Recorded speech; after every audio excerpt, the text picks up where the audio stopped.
बेंगलुरु का चेन्नास्वामी बना पाकिस्तान के लिए लक्की मैदान, जहां पर आईसीसी वर्ल्ड कप 2023 का 35वां मैच खेला गया। न्यूजीलैंड ने पहले बल्लेबाजी करते हुए 50 ओवर में बना डाले 401 रन। सलामी जोड़ी डेविड कॉनवे और सचिन रविंद्र के बीच पहले विकेट के लिए 59 रन की साझेदारी हुई। डेविड कॉनवे को हसन अली ने अपना पहला शिकार बनाया। तीसरे विकेट के रूप में आते हैं न्यूजीलैंड के कैप्टन केन विलियमसन। आते ही 4 रन से खाता खोलते हैं और अपनी पारी को संभालने का काम करते हैं। दूसरी छोर से सचिन रविंद्र पाकिस्तानी गेंदबाजों को दिन में तारे दिखाने लगे और देखते ही देखते अपना अर्धशतक जड़ डाला। 48 गेंदों पर 50 रन ठोक डाले। 25वां ओवर लेकर आते हैं इफ्तिखार अहमद। लगातार उस ओवर में 3 चौके मार देते हैं केन विलियमसन और अपना स्कोर तेजी से आगे बढ़ाने लग जाते हैं और टीम का स्कोर पहुंचा देते हैं 165 रन पर। 26वें ओवर लेकर शाहिन अफरीदी आते हैं। उस ओवर में 2 चौके जड़कर केन विलियमसन ने भी अपना अर्धशतक पूरा करा। उन्होंने 5 चौके और 1 छक्का जड़कर 50 रन 48 गेंदों पर बनाए। एक तरफ से सचिन रविंद्र बड़े बड़े शॉट खेलने लगे तो दूसरी तरफ से केन विलियमसन भी पीछे रहने वाले कहाँ थे। उन्होंने भी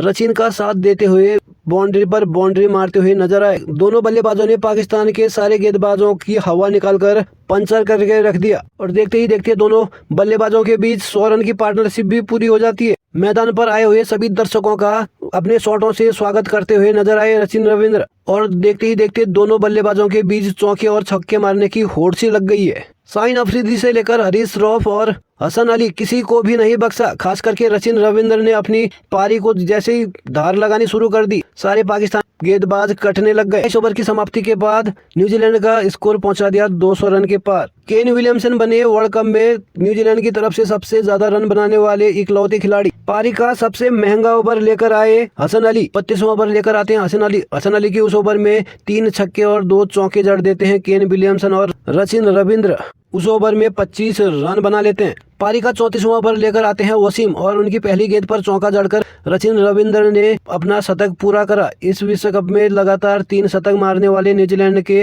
पहले खिलाड़ी भी बने। उन्होंने 14 चौके और 1 छक्का जड़ा। 88 गेंदों पर 100 रन जड़ डाले। पारी का 35वां ओवर लेकर इफ्तिखार अहमद आते हैं और उन्हें पहली गेंद पर उठाकर मारने के चक्कर में केन विलियमसन बाउंड्री पर खड़े फकर जमान के हाथों के चाट हो गए। उन्होंने 95 रन बनाए। दोनों के बीच 180 रन की पार्टनरशिप भी बनी। चौथे विकेट के रूप में आते हैं डेरियल मिचेल। आते ही 4 रन से खाता खोलते हैं। 36वां ओवर लेकर एक बार फिर से वसीम आते हैं और उनकी 5वीं गेंद पर सचिन रविंद्र को फकर जमान के हाथों के चाट कराकर उनकी पारी का भी समापन कर देते हैं। उन्होंने 94 गेंदों पर 108 रन बनाए। 5वें विकेट के रूप में आते हैं चैपमैन। आते ही उन्होंने भी 4 रन से खाता खोला और देखते ही देखते डेरियल मिचेल और चैपमैन के बीच एक अर्धशतकीय की साझेदारी भी बन जाती है। पारी का 42वां ओवर लेकर हरीश रऊफ आते हैं और डेरियल मिचेल को क्लीन बोल्ड आउट करके न्यूजीलैंड को चौथा बड़ा झटका दे देते हैं। उन्होंने 18 गेंदों पर 29 रन बनाए। 6ठे विकेट के रूप में आते हैं ग्लेन फिलिप्स। आते ही 4 रन से खाता खोलते हैं। पारी का 45वां ओवर लेकर एक बार फिर से वसीम आते हैं और उन्होंने चैपमैन को क्लीन बोल्ड करके न्यूजीलैंड को 5वां बड़ा झटका दे देते हैं। 7वें विकेट के रूप में आते हैं मिचेल सेंटनर। आते ही उन्होंने छक्के से अपना खाता खोलते हैं। 48वें ओवर में आगे बढ़कर मिचेल सेंटनर ने 1 चौका और 1 छक्का जड़ देते हैं। उस ओवर में 12 रन अर्जित करते हैं। 50वां ओवर लेकर शाहिन अफरीदी आते हैं। उस ओवर में सेंटनर ने 6 रन बनाए और उसके साथ न्यूजीलैंड का स्कोर पहुंचा दिया 401 रन। आईसीसी विश्व कप में 400 का आंकड़ा पार करने वाली पहली टीम बनी न्यूजीलैंड।